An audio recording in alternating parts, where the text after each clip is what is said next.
Hello दोस्तों, good morning. और जैसे कि आपको पता है कि आप लोग ने बहुत सारे कंपनीज में या तो स्टॉक मार्केट में इन्वेस्टमेंट कर रहे होंगे या बहुत सारे कंपनी में आपका कोई ना कोई रिलेशनशिप होगा। या तो अगर इन्वेस्ट नहीं करते हैं तो किसी कंपनी को आप कोई माल सप्लाई कर रहे होंगे, कुछ कंपनी से कोई माल परचेज करते होंगे, किसी न किसी तरीके से कोई ना कोई कंपनी से आपको होगा।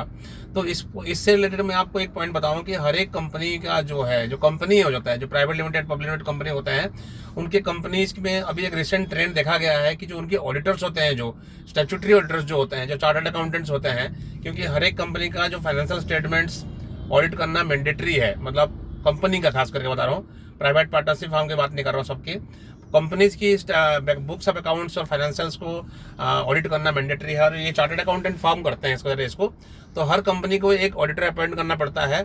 बट रिसेंटली एक ट्रेंड देखा गया है कि बहुत सारे ऐसे लिस्टेड कंपनीज हैं, छोटे छोटे कंपनीज, बड़े कंपनी का तो भी एग्जाम्पल्स कम है, बट छोटे कंपनीज का ऑडिटर्स वॉलंटरली रिजाइन कर रहे हैं। पहले स्टैट्यूटरी ऑडिटर्स क्या होते थे कि ये बहुत इजीली रिजाइन नहीं करते थे कंपनी से, क्योंकि उनको फीस मिलता है वहाँ से, और फीस मिलता है तो जनरली वो कहीं ना कहीं से प्रमोटर से कंप्रोमाइज करके कुछ ना कुछ करके वो उसको कंटिन्यू करते थे।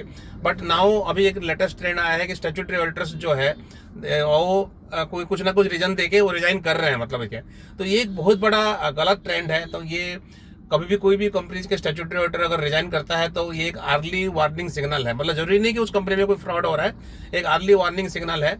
एक चीज मैं बताऊं आपको, कोई भी स्टैट्यूटरी ऑडिटर जो है जिंदगी भर एक कंपनी में नहीं रह सकता है। कंपनी लॉ में बहुत पिछले दिनों में 10-12 साल पहले चेंज हुआ था।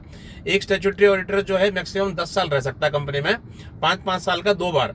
10 साल के बाद वो स्टैट्यूटरी ऑडिटर कंपनी में चेंज हो जाता है। उसके बावजूद भी अभी एक रिसेंटली ट्रेंड देखा गया है, काफ़ी सारी कंपनीज में फ्रॉड है। जैसे जेंसॉल इंजीनियरिंग में हुआ था एक फ्रॉड, उसके बाद इंडसइंड बैंक में कितनी बड़ी इशू आई है। काफ़ी सारी कंपनी का, मैं बहुत सारी कंपनीज का एग्जांपल नहीं लूँगा, नाम नहीं लूँगा किसी का, बट एक नया ट्रेंड शुरू हो रहा है कि ये स्टैट्यूटरी ऑडिटर्स के रिजाइन करने का है। तो आप अगर किसी कंपनी में इन्वेस्टमेंट कर रहे हैं तो उसकी फाइनेंशियल स्टेटमेंट देखना तो आपको फर्ज बनता है।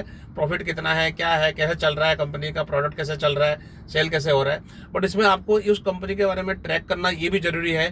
क्या इस तरीके का कोई न्यूज भी उस कंपनी में आई है, क्या कोई स्टैट्यूटरी ऑडिटर उन्होंने रिजाइन किया है, अपने टेन्योर से पहले रिजाइन कर दिया। क्योंकि स्टैट्यूटरी ऑडिटर्स 5 साल के लिए अपॉइंट होते हैं, तो उससे पहले रिजाइन नहीं करना चाहिए उनको। 5 साल के बाद वो छोड़ दे, अपने आप छोड़ दे, चलो चल देगा।